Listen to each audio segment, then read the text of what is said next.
Hai semua, barengan gua Niko. Selamat datang di Freaky Paper.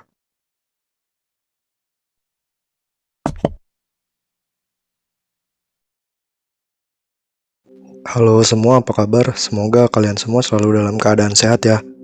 Oke, kalau kemarin-kemarin gue udah bawain alur cerita dari film Resident Evil 1-6, pada kesempatan kali ini gue masih akan merangkum alur cerita dari seri film Resident Evil.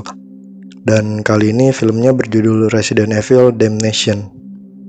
Film ini merupakan film animasi CGI bergenre action horror hasil kolaborasi antara Capcom sebagai produser game Resident Evil dengan Sony Pictures yang merupakan rumah produksi yang membuat seri film Resident Evil, serta disutradarai oleh sutradara asal Jepang yaitu Makoto Kamiya.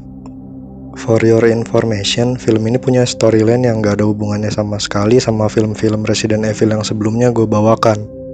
Jadi jangan sampai ada pertanyaan, "Bang, kok di sini nggak ada Alice, Bang?" Ya karena memang udah beda gitu universe-nya lah istilahnya. Film ini sendiri mengisahkan tentang Leon Kennedy, seorang agen yang ditugaskan pemerintah Amerika untuk sebuah misi di negara fiksi bernama Slavia Timur.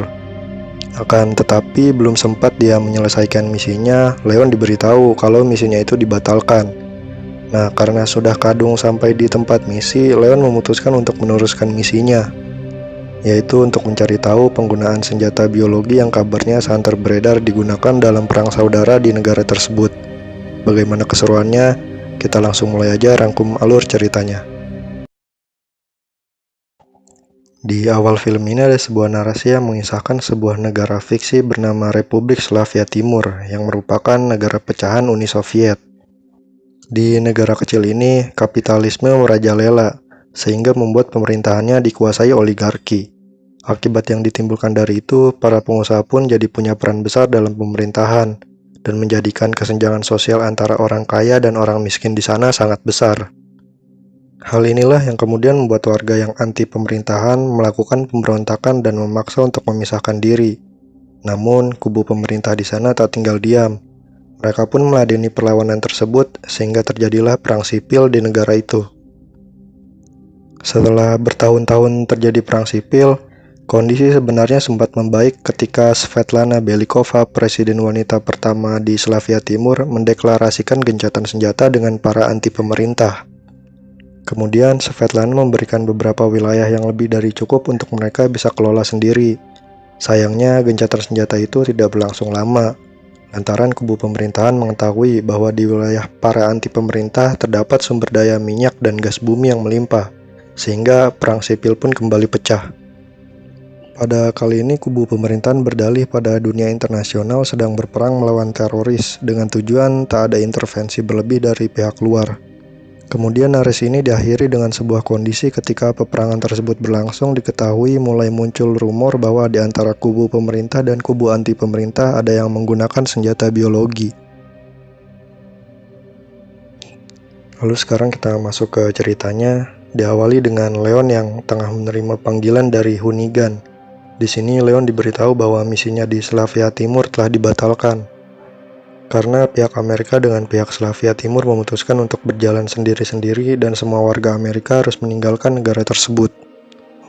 Sebelumnya, Leon sendiri memang diperintahkan Amerika untuk bertemu dengan seorang agen CIA dengan kode nama Scarecrow yang tengah mencari tahu penggunaan senjata biologi dalam perang sipil di negara tersebut. Singkatnya, karena tidak terima dan merasa kalau dia sudah terlanjur di sana, Leon pun membantu dan memutuskan untuk melanjutkan misinya dan mencari tahu tentang senjata biologi tersebut. Sebenarnya sikap Batu Leon ini cukup beralasan karena menurutnya kalau kasus penggunaan senjata biologi tidak diusut, akan banyak negara yang memanfaatkannya dan bisa jadi kekacauan yang lebih besar terjadi di negara lain. Apalagi penggunaan senjata biologi sendiri dalam perang memang sangat dilarang keras oleh dunia internasional. Singkat cerita, Leon kemudian meneruskan perjalanannya ke tempat sang agen CIA. Sayangnya ketika sudah bertemu sang agen, kondisinya sudah sangat kritis. Si agen ini nampak telah diserang oleh sesuatu yang berbahaya. Kemudian tak lama muncullah monster yang pastinya fans Resident Evil sudah sangat familiar, yaitu Licker. Leon pun langsung diserang oleh monster tersebut, akan tetapi karena dia jagoan, Leon berhasil membuat Licker tersebut kewalahan. Namun, di tengah pertarungan, Leon dengan Licker tiba-tiba sebuah bom meledak. Ledakan itu membuat Leon terkulai lemah dan hampir saja dibunuh Licker tadi. Akan tetapi, tiba-tiba muncullah seorang pria tua yang ternyata mampu mengendalikan Licker tersebut. Ia pun lalu menyuruh Licker itu untuk berhenti menyerang Leon. Setelah itu, Leon pun pingsan. Buat kalian yang bingung siapa pria tua itu, jadi dia ini adalah Ivan Judanovic. Dia adalah pemimpin kelompok anti pemerintahan di Slavia Timur. Dia bisa mengendalikan Licker karena di tubuhnya ada sebuah plaga berjenis Type 4. Jadi plaga itu sendiri adalah parasit yang bisa merubah seseorang menjadi zombie. Plaga juga punya beberapa jenis dengan plaga Type 4 sebagai jenis plaga yang paling berbahaya. Plaga Type 4 memang mampu membuat manusia bisa mengendalikan Licker atau zombie lain. Akan tetapi resikonya tetap buruk, yaitu manusia tersebut lambat laun akan berubah juga menjadi zombie. Kembali ke cerita, setelah sadar dari pingsannya, Leon tiba-tiba sudah terbangun di sebuah ruang bawah tanah dengan tangan yang terikat.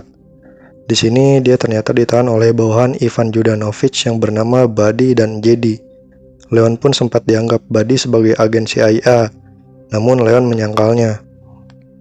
Kemudian, tak lama ruangan tersebut diserang oleh beberapa kelompok tentara pemerintah. Meski demikian, mereka berhasil kabur dari sergapan tersebut. Di sini kondisi Ivan yang di tubuhnya sudah terdapat plaga Type 4 mulai terlihat tidak baik. Sehingga mau tak mau Buddy harus menembaknya hingga mati. Setelah itu pemimpin kelompok anti pemerintahan pun kini dipegang oleh Buddy. Ia lalu memutuskan untuk berpencar dengan Jedi karena ingin mencari seseorang bernama Marco. Sementara itu di tempat lain, Presiden Svetlana Belikova tengah mengadakan rapat dengan para petinggi negara membahas perang. Setelah itu, ia mengenalkan Ada Wong pada para petinggi pemerintah. Di sini, Ada Wong merupakan agen mata-mata Amerika yang sedang menyamar sebagai anggota organisasi bernama BSAA yang berada di bawah naungan PBB. Tujuan Ada di sini menyamar adalah agar ia bisa mendapatkan sampel plaga yang kabarnya dimiliki juga oleh pemerintahan Slavia. Kembali ke Leon, di sini dia bertemu Jedi yang sedang bergegas menuju gereja. Namun Leon dan Jedi mendapat serangan dari beberapa anggota kelompok anti pemerintah yang sudah berubah menjadi zombie. Beruntungnya, Leon dan Jedi berhasil kabur dari para zombie tersebut. Singkat cerita, Leon dan Jedi sampai di sebuah gereja yang menjadi tempat berkumpulnya para kelompok anti pemerintah. Di sini Leon kembali bertemu dengan Buddy yang kemudian mengatakan bahwa dia ingin mengambil plaga Type 4 untuk menggantikan Ivan, dan kemudian menggunakan plaga tersebut untuk melakukan penyerangan ke istana Presiden Slavia. Jadi yang mendengar hal itu menentangnya, ia tak ingin Buddy berubah menjadi zombie. Namun mau tak mau, Buddy tetap memaksa melakukannya. Singkatnya, karena tak ada pilihan, Jedi meminta bantuan pada Leon untuk menghentikan Buddy menggunakan plaga Type 4. Di sini akhirnya Leon pun tahu kalau pihak yang menggunakan senjata biologis dalam perang sipil ini adalah kelompok anti pemerintah. Awalnya Leon enggan membantu Jedi, namun setelah Jedi memohon, Leon pun memutuskan untuk membantunya. Akan tetapi sayangnya saat sampai di tempat plaga tersebut disimpan, Leon terlambat. Buddy sudah lebih dulu mengambilnya, sementara sisanya nyala wadah kosong.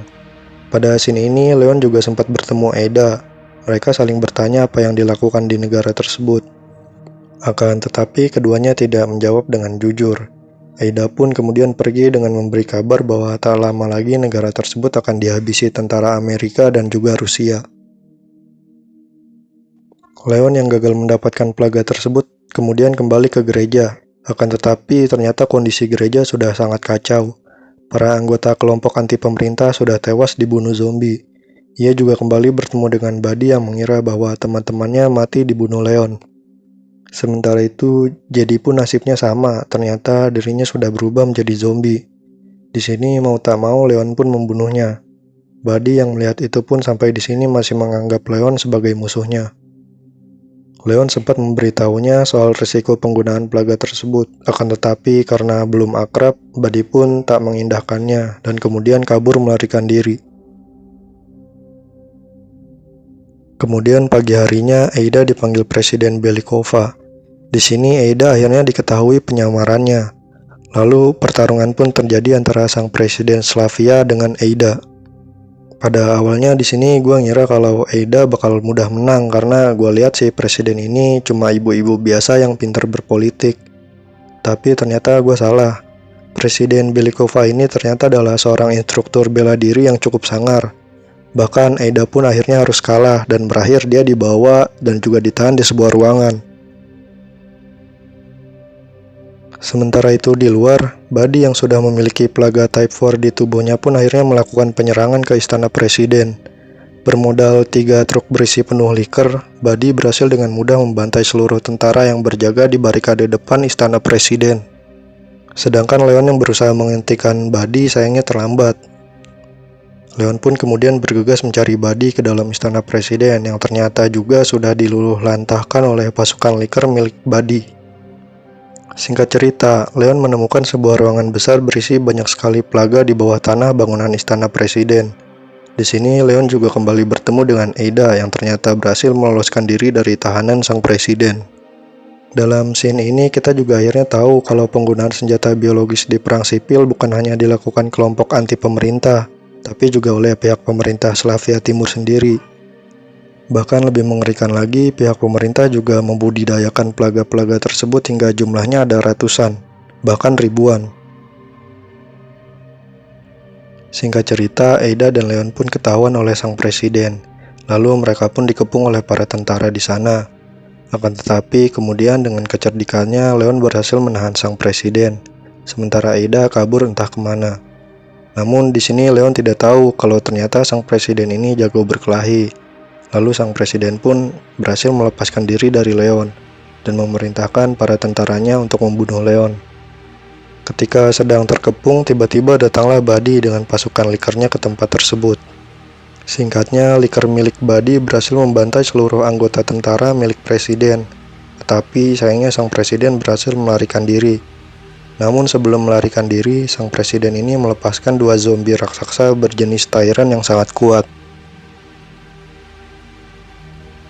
Mau tidak mau, Leon dan Buddy yang masih terjebak di ruangan tersebut pun harus bekerja sama menghadapi 2 zombie mengerikan tersebut.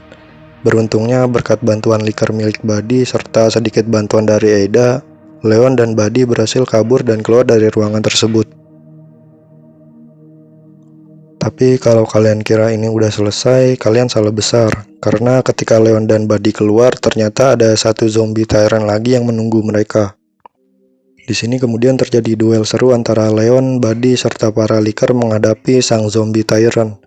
Singkatnya, mereka berdua berhasil membunuh zombie tersebut dengan menembak kepalanya dengan meriam dari sebuah tank. Akan tetapi, lagi-lagi semuanya belum berakhir. Ketika Leon dan Buddy sedang menghela nafas, ternyata 2 zombie yang di ruangan tadi berhasil naik dan mengejar mereka. Di sini gue mengira Leon dan Buddy bakalan mati atau minimal salah satunya lah yang mati. Secara dua-duanya udah sama-sama lemah. Leon udah kehabisan peluru sedangkan Buddy kondisi tubuhnya udah makin lemah karena plaga yang ada di tubuhnya. Tapi ternyata mereka berdua beruntung karena 2 zombie itu berhasil dimusnahkan oleh 2 pesawat jet milik Amerika yang datang.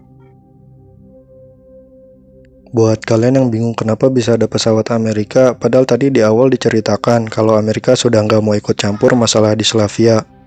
Itu adalah karena walau Leon sudah membatalkan misinya, ia masih dipantau sepanjang waktu oleh pihak Amerika. Ya, ini juga dikarenakan Leon sendiri adalah salah satu aset milik Amerika, dan dia juga punya hubungan yang baik dengan sang presiden Amerika. Kemudian setelah selamat, Leon dan Buddy pun mengobrol sebentar.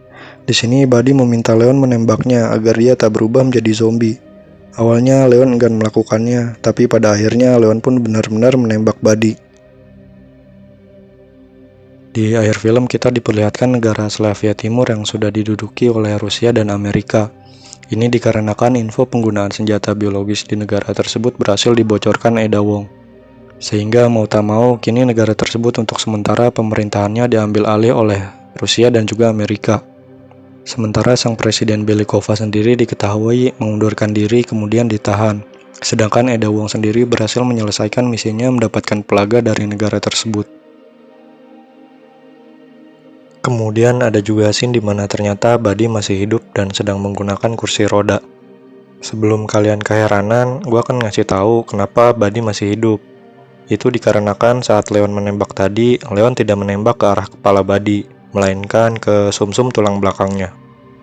Pelaga tersebut diketahui memang akan menempel ke sumsum tulang belakang pada manusia yang diinanginya, sehingga untuk melepaskannya, ia harus ditembak di bagian tersebut. Tetapi dengan resiko bahwa ia akan cacat seumur hidup. Setelah itu, film pun berakhir.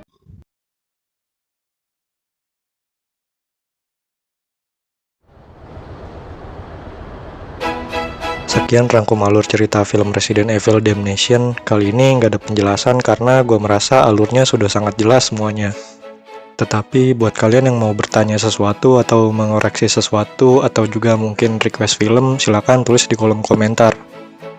Terima kasih buat kalian yang sudah menonton video ini, jangan lupa like dan share videonya, serta subscribe channel ini juga tekan tombol notifikasi, agar kalian gak ketinggalan video-video terbaru yang siap gue upload kapanpun. Mohon maaf apabila masih banyak kekurangan, sampai jumpa di video selanjutnya. Wassalamualaikum warahmatullahi wabarakatuh.